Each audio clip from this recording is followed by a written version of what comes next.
to give you the end before the beginning, Jonathan Pollard was finally released from jail, and he served almost 35 years, a lot of in confinement. So when you think about it, why has a spy for Israel, friendly nation, even if he's guilty, served such a lengthy sentence? And it's quite remarkable. This case, and I hope we can do some questions and answers afterwards. I think I fixed the volume control on my computer. It's inflamed emotions on both sides. It's a touchstone for Israeli advocacy groups and so forth. And it's touched really on a highly sensitive issue, the dual loyalty of American Jews, and for that matter, maybe some Canadian Jew will find himself in the same situation. There have been continual hearings been held to reopen the penalty phase of Pollard's trial for espionage. Now, it's a key point to consider that Jonathan Pollard never was on trial. He pleaded guilty, sentenced to life imprisonment after a long and practiced debate about his plea bargain, and he broke the conditions. I have to tell you, I'm going to be honest with you. I'm going to give you the sides on which he erred, and there were many. But his case is very controversial, sensitive, and it's generated extreme reactions and passions on both sides, for and against his release. Okay, we'll have the next picture, please. There's Jonathan Pollard, what happened to his pardon, and we'll have the next picture, please. As I mentioned, why is a spy for Israel a friend of the United States? Why has this man served such a lengthy sentence? And the next picture, please. The two flags, the dual loyalty question, and the next picture, please. Never on trial, pleaded guilty, sentenced to life imprisonment, plea bargain, but the conditions were broken, and I've mentioned it. And the next picture, please. As a young person, he was bullied a lot by his fellow classmates and so forth in school. He was born August the 7th, 1954 in Galveston, Texas, the youngest of 3 children. And the next picture, please. His father was a prize-winning microbiologist who taught at Notre Dame. You know Notre Dame is a Catholic school. He must have been a very good professor and microbiologist. Pollard was an intelligent and sensitive child, but he had a troubled childhood, as I mentioned, a lot of bullying. 16 years of age, he goes on his first trip to Israel. And the next picture, please. And I could put my headset. And hey, now it's not working at all. Visiting what the hell? What's going on? You might have disconnected. Weizmann Institute, and he was really impressed with that. And he got very connected with Israel and the Holocaust, always fearing that somehow Israel would be facing another Holocaust. As a 16-year-old, he had a reputation. I just plugged this in. Somebody isn't muted, I think. As a 16-year-old, he began to have a reputation as a troublemaker. He goes to Stanford University, where he completed a degree in political science. He enrolls in several graduate programs, but he never completed a postgraduate degree. And the next picture, please.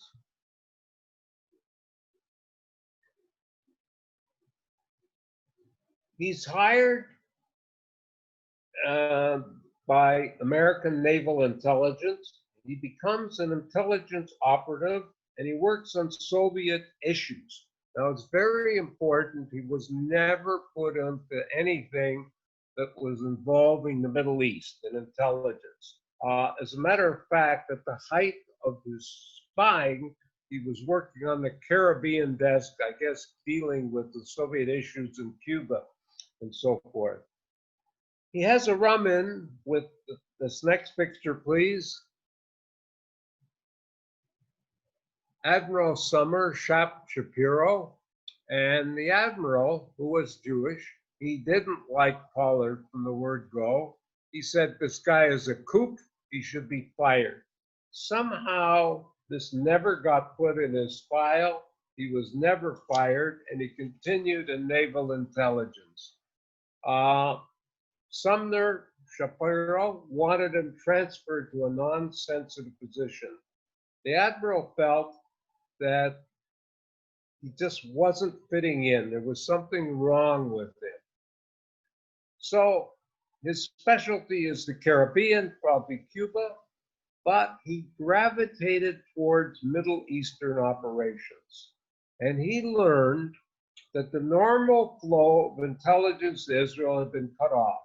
The information had been cut off because, and we'll have the next picture, please. This was Osirak, and if you remember, 6 Israeli Phantom jets, I believe they were Phantom jets, did a daring raid. They flew all the way from Israel to outside of Baghdad, and they blew up the Osirak nuclear reactor. Now, this was under Menachem Begin's regime. There's no telling what could have happened if this reactor hadn't been built up. It's possible that Iraq might have been able to build a nuclear weapon, and the whole world's history would have certainly been changed if that had happened. And that just happened in Israel. We had just been there, and we came back, and there had been an election. And a lot of people felt that Begin did this for election, to make himself good in the election, but that's not true. Begin took very careful care. The reactor was bombed on a Sunday when there would be very few people around, and Begin absolutely made sure the reactor was bombed before it actually became hot. So if it was bombed after it became hot, then there would be a terrible problem. You would have radioactivity all over the place. This fact about the bombing has been misconstrued by many people. Pollard never gave the information to Israel to enable them to bomb the reactor. It is true later on that he did give coordinates of the PLO headquarters in Tunisia. The PLO, as a result of the first Lebanon war, they had been expelled from Lebanon, and the PLO relocated their headquarters to Tunisia. And as a result of several PLO terrorist attacks, the Israeli Air Force attacked Tunisia. And there's no question that Pollard had given the aerial coordinates to the Israeli Air Force. Now, we have to also remember, and we have the next picture, please. There was a terrible war between Iran and Iraq because this didn't involve Israel at all. It's been long forgotten, but it was a war that was very similar to World War I. About 1 million soldiers were killed on both sides. It was a horrendous battle. And in the American administration, there was a complete break. Some people in the American administration wanted to back Iran. Others wanted to back Iraq. Now, this is shortly after the Iranian Revolution, where, as we see in the right of the picture, we see Ayatollah Khomeini. He had just taken power, but there wasn't this complete break with the West that there is today. And of course, we have Saddam Hussein in the lower picture there. So Pollard definitely gave the information to the Israeli Air Force. So we then have the hostage situation, where the hostages were held for 400 odd days and so forth and so on. I have to digress. I just have to tell you a very funny story. My children, I guess I brought them up. They were always involved with current events and worried about the current situation. So my middle son, he had been at camp. He was about 10 or 11 years old. He had been at camp. He came home in a bad state, very intellectual, but always forgetting things. I think he came home wearing one rubber boot, and he came off the bus from camp, and his first question to my wife was, "What about the hostages? What happened to the hostages?" So I guess I got across to my children you should be worried about current events. So Israel and the United States, they were very unhappy initially that this Iraqi nuclear reactor had been bombed. And there was a considerable bureaucratic infighting in the American government between the two different factions. And we'll have the next picture, please. Marnie, you're doing a great job. We have Oliver North. He led the side that felt that they should support the Iranians initially, and Caspar Weinberger. Now, Caspar Weinberger was what we call in Yiddish, it goes Schmatta Jew. He was converted as a child. He lived in Germany. They converted to Lutheranism, and they escaped the Holocaust because they had gone to Shanghai. He later immigrated to the United States and became the Secretary of Defense. Israel clearly favored Iran at this initial point, and the Weinberger leads the pro-Iraqi segment of the American government. The debate continues and goes on and on. And who should they support? The elder President Bush, will have the next picture, please. He waffled. He did not make a clear decision. So by 1981, Israel is cut off from the flow of intelligence information. And Pollard blatantly questioned why the Israelis were not informed by the Soviet chemical buildup in Iraq and elsewhere. He claimed that his superiors told him, "Don't worry about it, you Jews are paranoid about gas." And we'll have the next picture, please. So the Israelis were very worried about the Scud missiles that the Iraqis launched in the first Gulf War, and they were worried that the Saudi Arabians would build nuclear weapons and so forth. So there was quite a bit. So working on his beliefs, Pollard sets out to help Israel by supplying, amongst other things, classified documents, satellite photos, and intelligence on Arab weapons systems. Now, we remember I explained he was on the Caribbean desk of Soviet affairs. He had no business getting there. But one of the issues that I think is rather interesting is that Pollard found a way. He would work late at night. He would get a suitcase. Now, I'm not talking about a briefcase. I'm talking about a suitcase. He'd get a suitcase, he'd fill it up with documents, and he'd walk out with the suitcase to his car. These were classified documents. I think one of the things that has rattled the American intelligence community, and one of the reasons that Pollard was really attacked so vehemently, was because he got away with so much. Now, he approaches Israel. Israel does not approach him.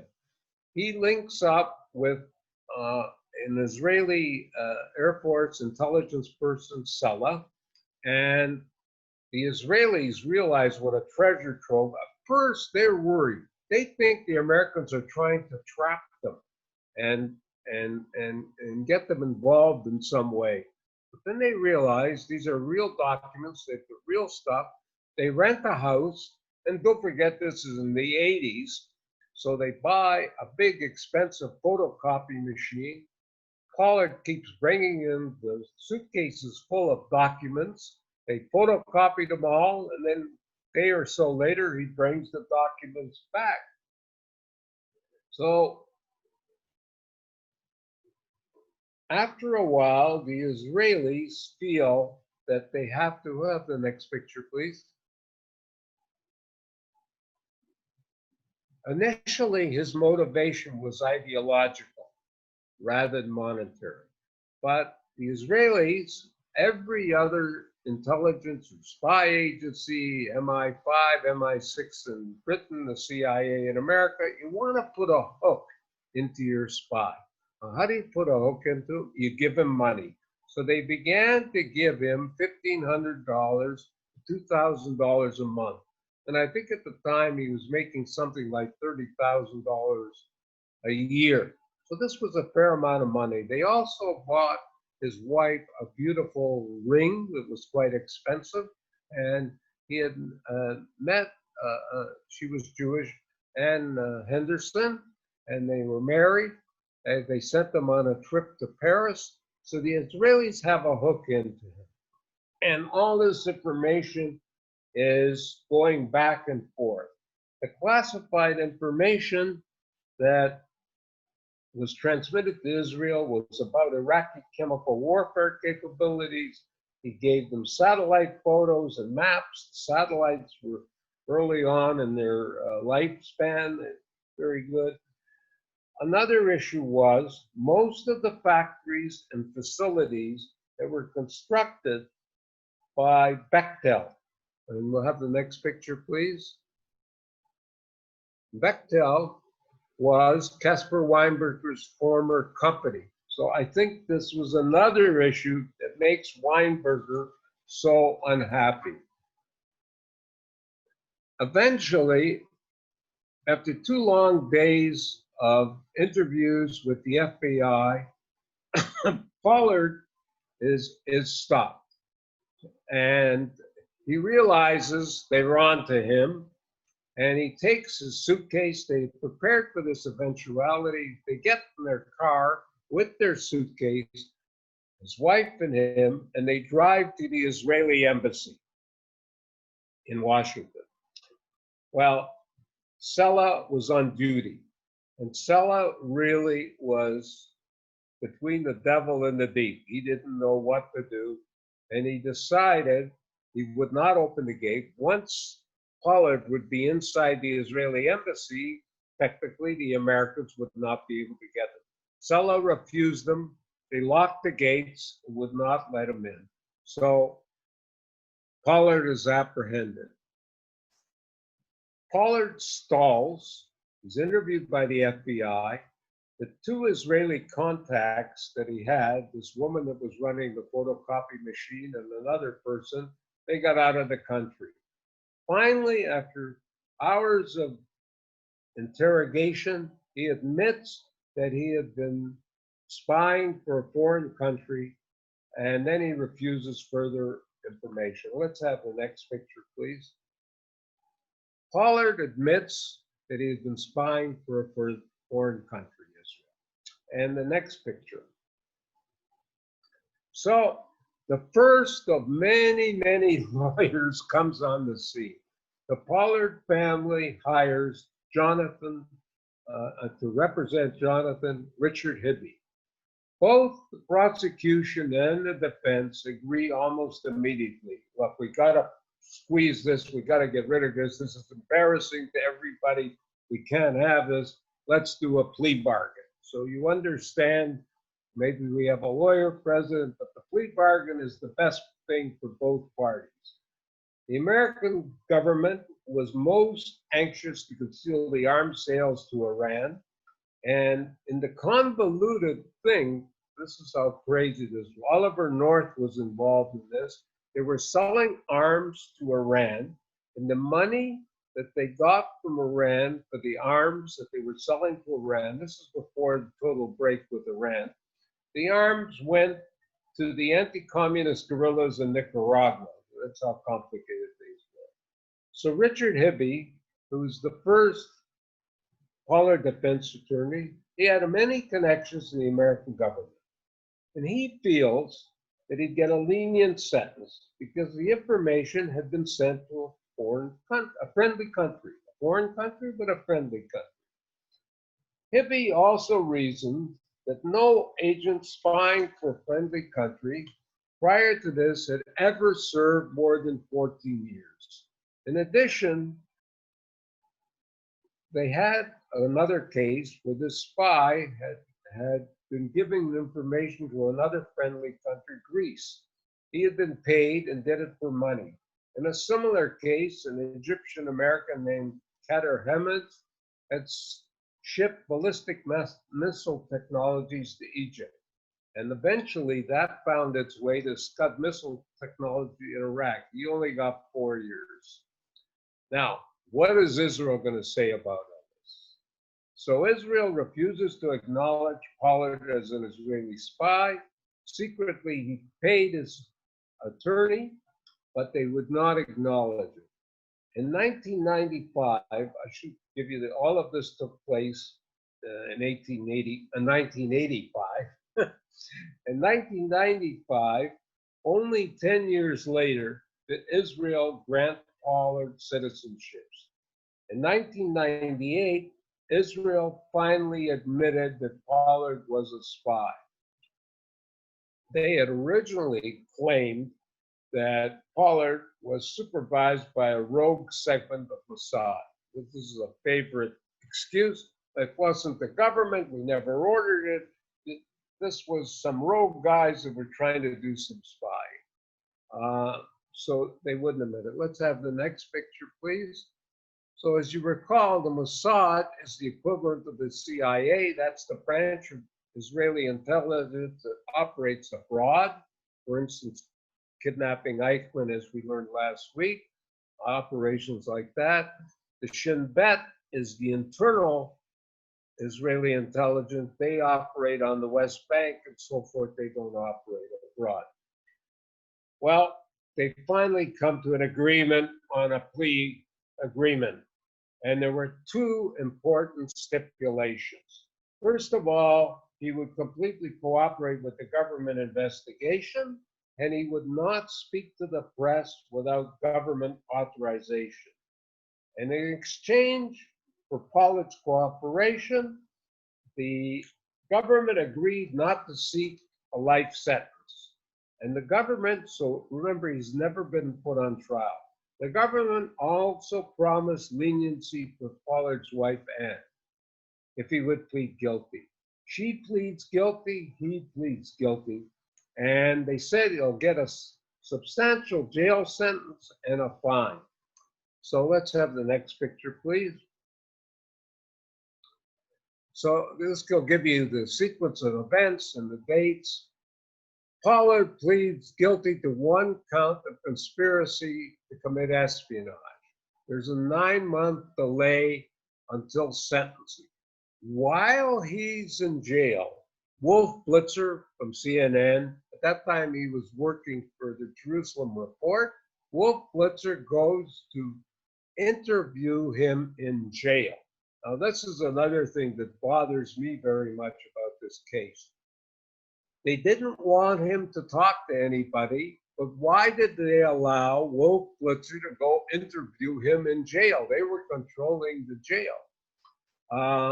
Well, Wolf Blitzer writes a whole book about Pollard, not a bumbler, but an Israeli master spy. That comes out February the 15th, 1987.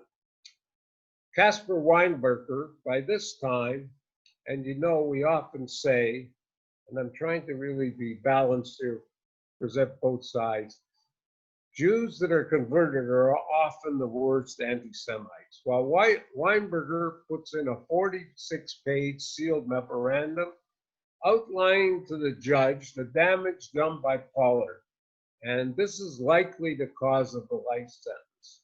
And on February 28, 1987, Weinberger submits 4 more pages that were published, and he clearly indicates the maximum sentence was needed.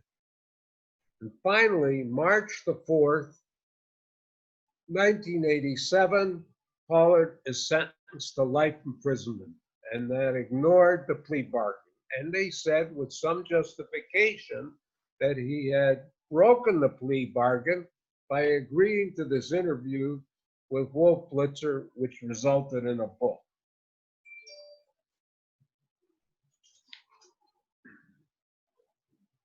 The 4-page memorandum has never been unsealed.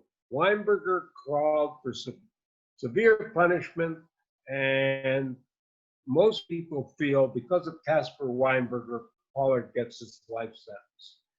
The Blitzer interview, originally in the Jerusalem Post, and then in a book, and then reprinted in the Washington Post, that all came about 2 weeks before the sentence. And that dealt the absolute mortal blow to Pollard's lenient sentence.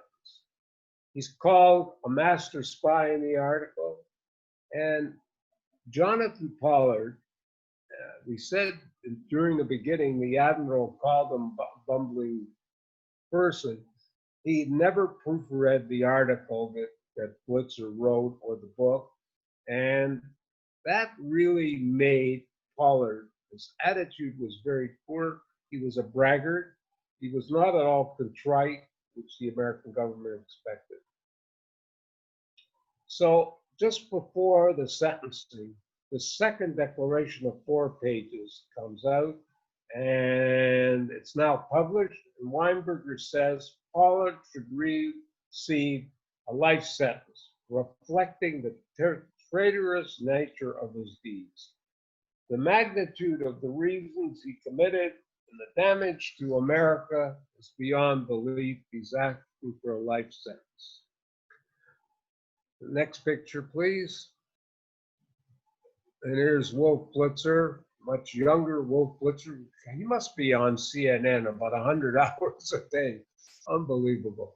At any rate, there's the book, Territory of Lies, and this was the nail in the coffin for him. And the next picture, please. And Caspar Weinberger passes away, and he's finished with Pollard. In response to Weinberger's tirades against Pollard, the attorney Hibby did nothing. He didn't even ask for an adjournment of the sentencing on March the 4th, 1987. So he gets life imprisonment, but they waived the fine because they said, look, he didn't do it for money, and he had no money. And Hibby, the lawyer, first lawyer, continues to behave in a very bizarre manner. And Pollard is kept in solitary confinement. Now, the next picture, please.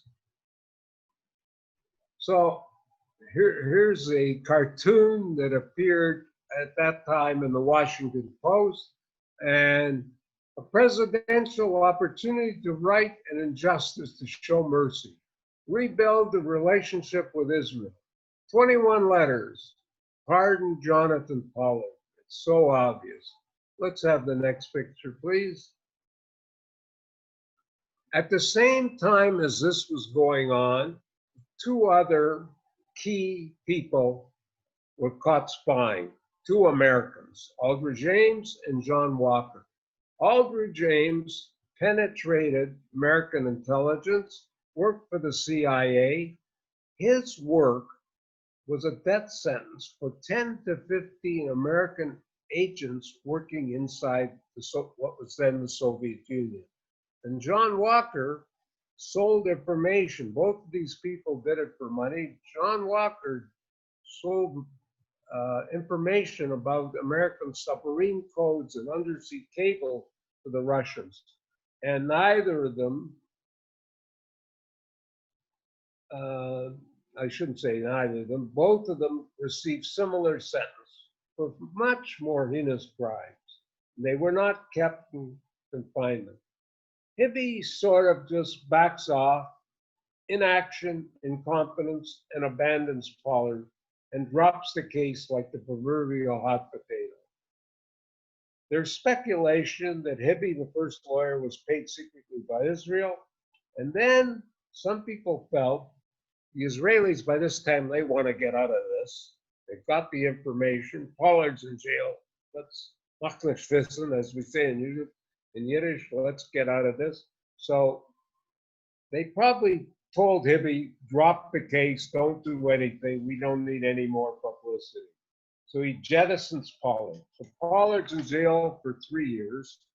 Finally, 3 years later, the Israelis begin to worry about Pollard. They secretly hire a new lawyer, And this occurs in 1990. And this lawyer is Hamilton Fox III, and they'll have Hamilton Fox's picture. So Fox tries. I think the Israelis were now motivated to do something.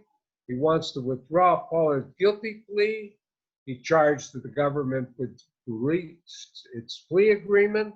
He refused efforts by the court.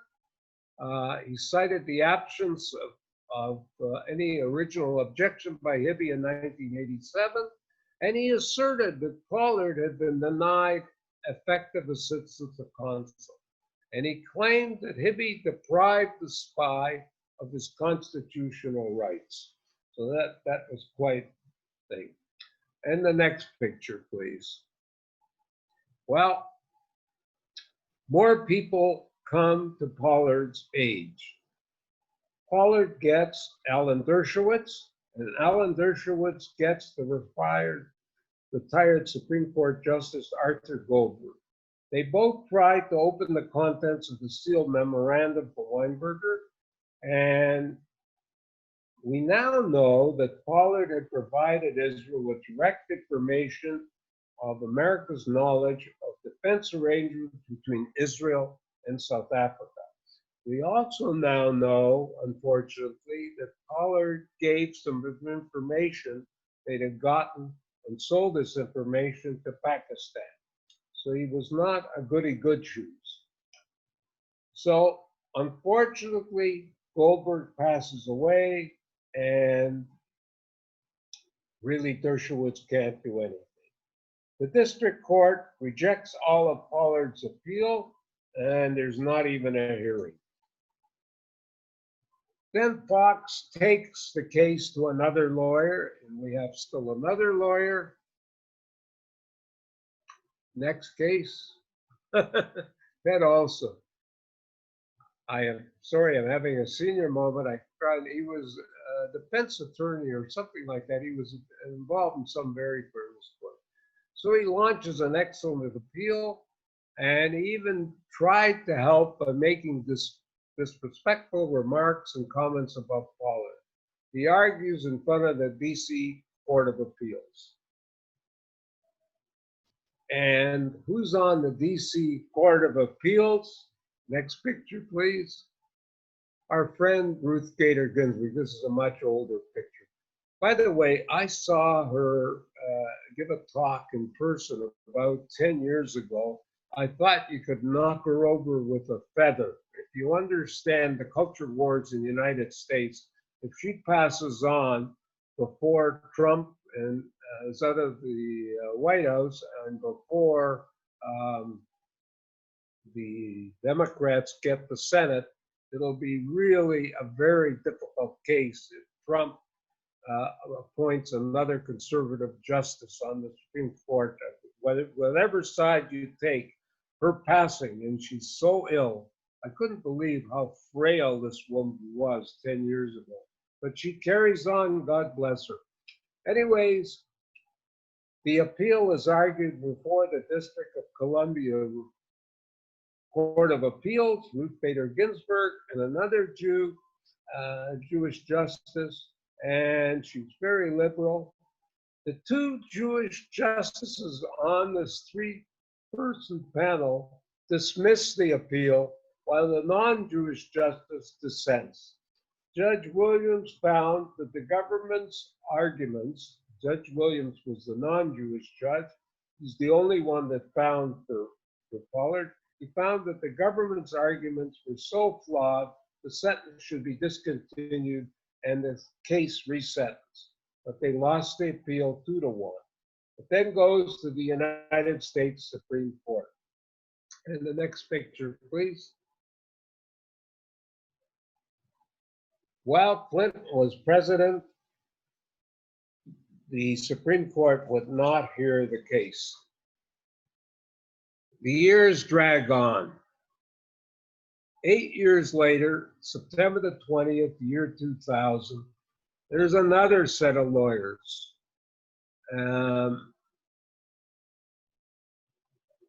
Elliot Lauer and Jacques Semmelman. they file a renewed motion for resentencing. On this occasion, these two new lawyers, they raised for the first time the issue of ineffective and inadequate counsel on the two previous cases. The third set of lawyers point out that the collegiality that existed, the friendship that existed between the first two defense lawyers, they were all members of the District of Columbia white-collar defense bar and so forth, and he was inadequately represented. They made another attempt to open Weinberger's sealed memorandum. The court denied it. They said there was no evidence, and so forth. A motion in January 2001 was filed for access to the sealed documents in order to proceed with a clemency appeal to President Clinton. Clinton, by this time, was finishing his second term. The court then made what would seem to be a common sense ruling, and as you can see, nothing is working for them. They questioned why access would be needed to show Clinton. Clinton, as the president, had access to everything. He had the most clearance and so forth. They made other motions for resentencing, again denied August 7, 2001. One would have to say that the case in the sentencing of Jonathan J. Pollard was a legal quagmire. Despite the strong efforts by the third set of lawyers, nothing was ever accomplished. Pollard continues to languish in jail. And finally, they found out that the secret documents that some parties, unknown to anybody, had accessed them some 25 times between November 1993 and January 2001. The government completely refuses to act, and the case continues to be in hibernation. It's January 2003. Another judge orders the government to respond, no avail. They try for parole for Pollard, and that's doomed to failure. And still another lawyer is argued. This lawyer, and we have his picture, next picture, Benson Weintraub. By the way, an interesting fact, 1 out of every 3 Jewish males in Washington, D.C. is a lawyer. It's a very litigious place. Anyways, he said parole is not achievable. His parole file is filled with numerous letters from all kinds of high-ranking intelligence officials. Pollard should never receive parole, and all of these notes that Weintraub had put in, Weinberger had put in, no political solution. By this time, he had divorced his first wife, Anne, and an interesting Canadian connection. He marries, while he's in jail, Elaine Zeitz of Toronto. And we have a picture of Elaine. And Elaine becomes a Jewish activist. And if you remember, there was a time when there was a tremendous amount of support for Pollard. So she's a stress specialist, and we all hope at this point that Jonathan gets super from her stress management, but they're separated by steel bars. The political field is far less objective than the legal. Everything seems to be exhausted. Well, the attempt to get a presidential pardon, and we all know when presidents leave office, they usually pardon all kinds of people, and we have several interesting cases going on with the Flynn case in the United States now and so forth. Well, Reagan and Bush, nothing. In the 90s, the Israeli government finally acknowledges, after the second term of Clinton, it was their responsibility, and it was there. So we now have the next picture. Prime Minister Yitzach Rabin, he begins to negotiate an understanding. We will make Pollard's release part of a condition of a Middle East settlement. If remember, we had at this point the Oslo Accord. Pollard was going to be part of that. Unfortunately, Yitzach Rabin is assassinated in 1995, and the Oslo Accords disappear in that wave of terrorist bus bombings by Hamas. So all of that is wasted. And the next picture is President Clinton again. Well, there's something interesting happens here. This is the first term of Benjamin Netanyahu. He shakes hands with Yasser Arafat. And if you look closely at this picture, you will see, it's really hard to see, I guess, in this picture, but really Clinton had to push them together. Nobody wanted to save Arafat's hand.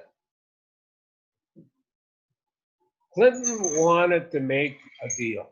He wanted to make a deal between the Arabs and the Jews.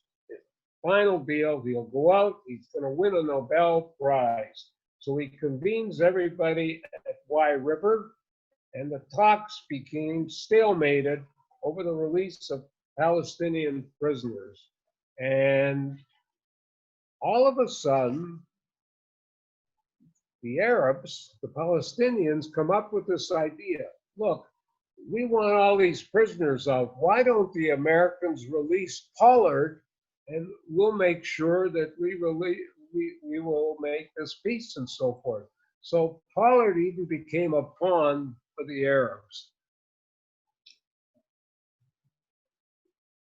The ceremony and the release were supposed to take place October 23rd, 1998, just 2 weeks prior to the American election. Clinton was finishing his office, and the release of Pollard was not to be made public until after the election.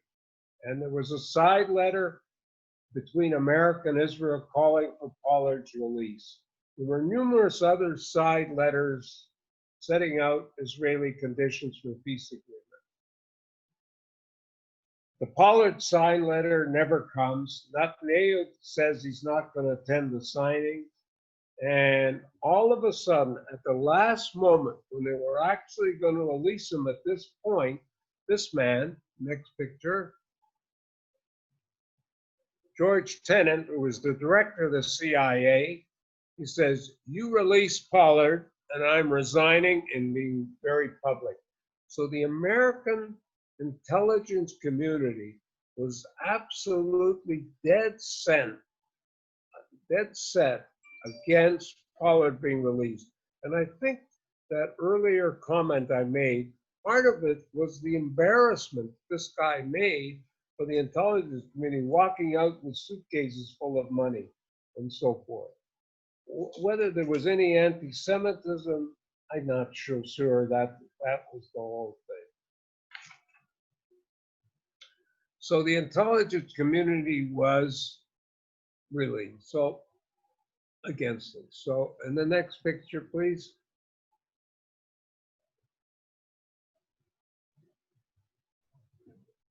So Netanyahu is working with Clinton at the last minute. He released these Palestinian prisoners. Will Clinton review the case and so forth and so on? Apparently, the Palestinians were very upset with what the criminals that the Israelis released. They said they were common criminals, they weren't political prisoners, and there was a whole dispute. Pollard doesn't get released. Then there's an Israeli election.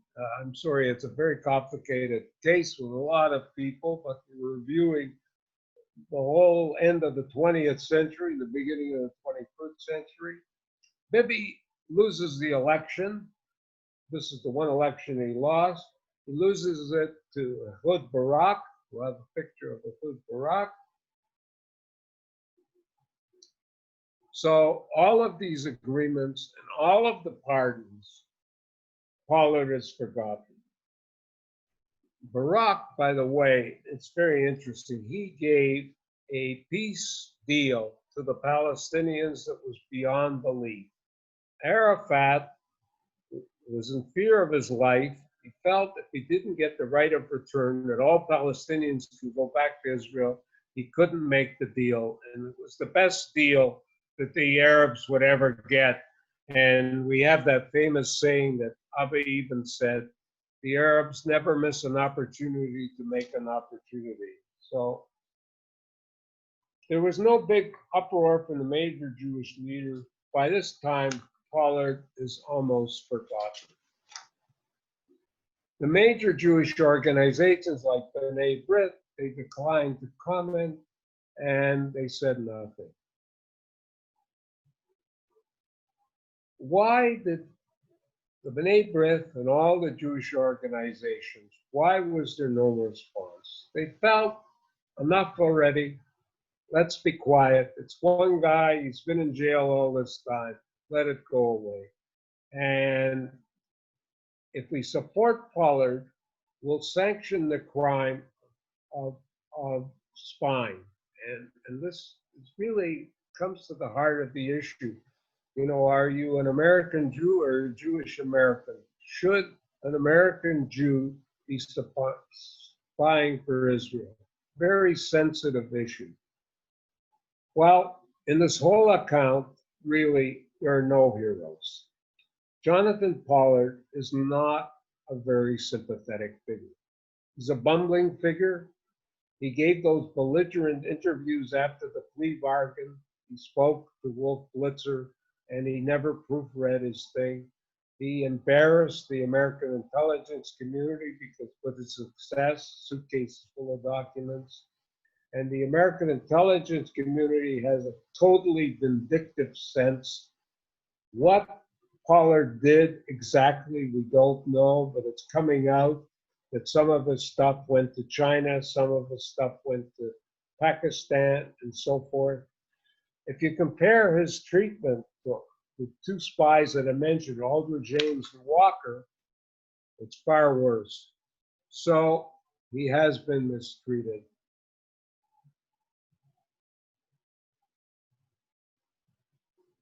The American Jewish community, especially major organizations and spokespeople, have not been supportive of Pollard in the last few days. And it's fair to say the Israeli government should have been a better supporter of him, especially early in the first 10 years.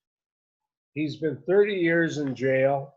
He was released on pardon in 2015. But he's confined completely to New York City. I'm not quite sure. I could not find out where he's gone. And that, I'd like to have some questions, and hopefully we can get some questions. So if somebody can put up their hand, yeah, we can just finish the documents at the end, I think, are superfluous. He doesn't remain in jail.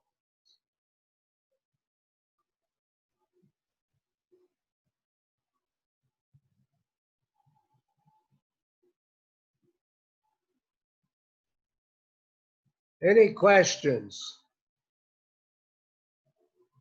Okay.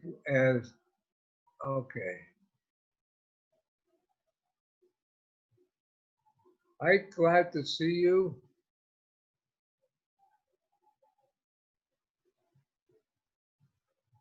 Okay.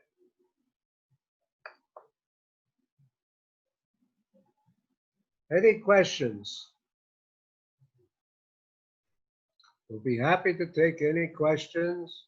We'll even take questions about the latest deal with United Arab Emirates. Top topic. I do have a question, Jerry. Who paid for his legal fees? It must have been enormous. Leslie, just a little louder. Who paid for his legal fees? It must have been enormous. Yeah, the legal fees secretly were paid by the Israelis. The first lawyer, Hibby, was paid, but then I think the Israelis decided it was be too embarrassing, and they paid heavy to sort of drop the case and not do a good job. Later on, they changed their mind and they went to a much more advocate stance with respect to him. So, and his father, you know, was not a poor person. His father, I think, chipped in, but the Israeli government paid most of his legal fees. So you can see how really he was like on a ocean. He was rocked back and forth by all different waves. Some other questions? Anyone? Is this a great deal with the United Arab Emirates? You think it'll Vicky, last? how are you?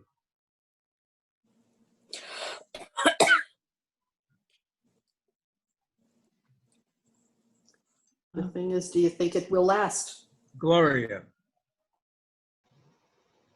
Yeah. go ahead. Do you think it's going to last? This deal made was a shock. Nope. Can't hear. Can't hear. Okay, who's got the mic? No. Whoever it is, speak No. up. Do you think it's going No, to I asked last? if you think that. Do I think? Thank you. Is it going to last? Is he going to last? Well, he's No, free it's now, the but deal he's, between I think Saudi his Arabia. movements are restricted in New York City. Even I have not, he sort of disappeared from view. I've not been able to trace. He's been free now for almost 5 years, somewhat free, but I don't know what has happened to him since his release. Anyone else? Nice to see everybody. Any comments? Last call. Okay. I think I will make a comment on the United Arab Emirates deal.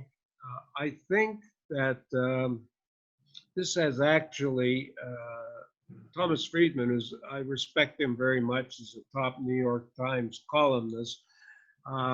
He said this is a groundbreaking deal, and it is. The business with the movement of the embassy to Jerusalem really meant nothing. And the business of the annexation of the Golan Heights really meant nothing.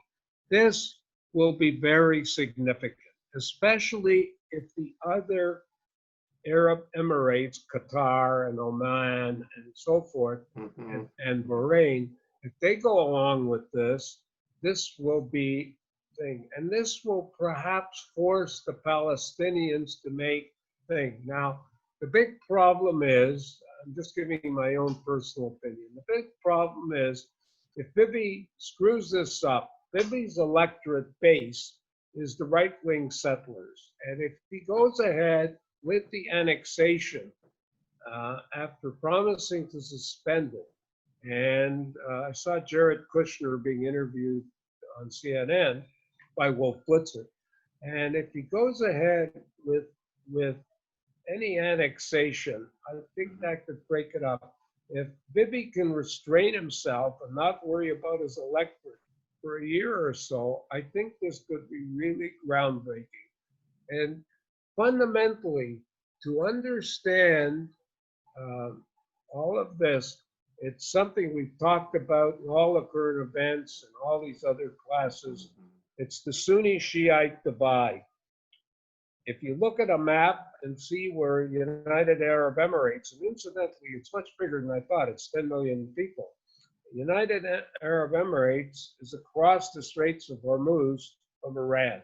So if you look at that, this is a strategic thing. And these countries are more concerned about Iran than they are concerned about Israel.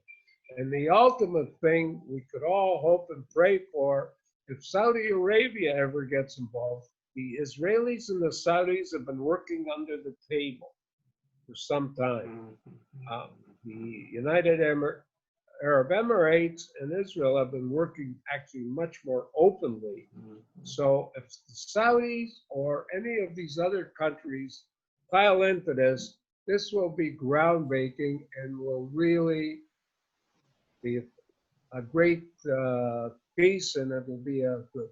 So please join us again next week. We'll be talking about the trial of the Holocaust with Irving and Deborah Lipsatz, and I think it's a little simpler to follow. I'm sorry, very involved with a lot of different lawyers and so forth and so on.